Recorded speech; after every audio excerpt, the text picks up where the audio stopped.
In a small sun-soaked village in East Africa, life thrived between the fertile earth and the steady rhythm of tradition. It was a place of solace, where simple joys like the scent of freshly tilled soil and the murmur of villagers mingling over the harvest shaped each day. But beneath this surface of quiet harmony, contradictions festered. Social divides carved invisible lines that villagers rarely dared to cross, lines that both defined and confined their lives. Khadijah and Ibrahim were childhood companions, seemingly bound together by fate itself. Khadijah, the daughter of a farmer, worked alongside her parents on their modest land, her hands roughened by hard labor and her spirit sharpened by the life it demanded.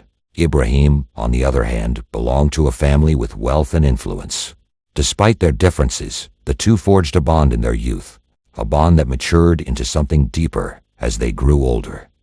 Their love was unyielding, yet it existed uneasily in the shadows, restrained by a social boundary neither dared admit aloud. It wasn't long before the village took notice and tongues began to whisper of their unspoken connection.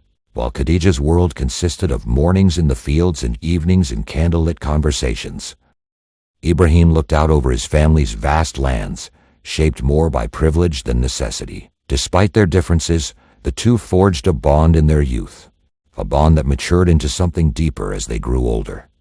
Their love was unyielding, yet it existed uneasily in the shadows, restrained by a social boundary neither dared admit aloud. It wasn't long before the village took notice, and tongues began to whisper of their unspoken connection. But their love did not exist in isolation. Amadu, Ibrahim's older brother, had taken a liking to Khadijah. Amadu was powerful, respected, and accustomed to getting what he desired.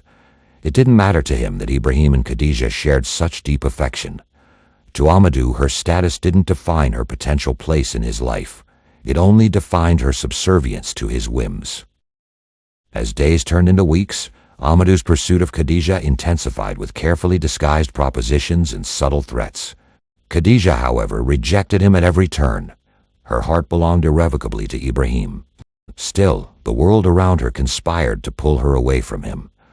Ibrahim's family, wealthy, proud, and unwilling to see their name tied to someone from Khadijah's lowly station, pressured him relentlessly. "You have responsibilities," his parents would remind him, urging him toward Hawa, the daughter of a prominent landowner. It was a match that spoke of alliances and tradition, and Ibrahim, trapped in the lifelong grip of familial pride, found himself drifting away from Khadijah despite his own desires. The separation devastated them both. Ibrahim withdrew into rigid silence, bound by a loyalty that suffocated him. Khadijah grew hardened by heartbreak. She carried her pain to the fields, where each swing of the hoe and each bead of sweat seemed imbued with her bitterness toward him, toward his family, toward the forces that had stolen her love. And then came the night of the village celebration. Khadijah, carrying all the anger bottled up in her heart, chose confrontation. Beneath the glow of lanterns and the beat of drums, she found Ibrahim among the crowd. Her voice cut through the lively noise like the scrape of steel against rock, filled with a quiet fury. "You've always chosen to burn in the fire of pride and let the ashes of love fall." Ibrahim couldn't meet her eyes for long. His family stood nearby, their presence a reminder of the chains that bound him. "Khadijah, I will always have you in my heart, but my world is full of expectations I cannot ignore." Khadijah's bitterness flared one last time, but the hurt in his voice stopped her from saying more. She turned and walked away, her head held high, but her heart in pieces.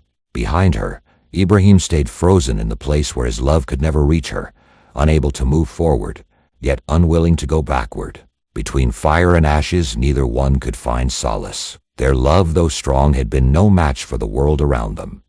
In that village of deep contradictions, it was not love that triumphed, but pride, silence, and sorrow. They were left as shadows of what they could have been, carrying pieces of each other they could never abandon, yet unable to live in a world that allowed them to be whole.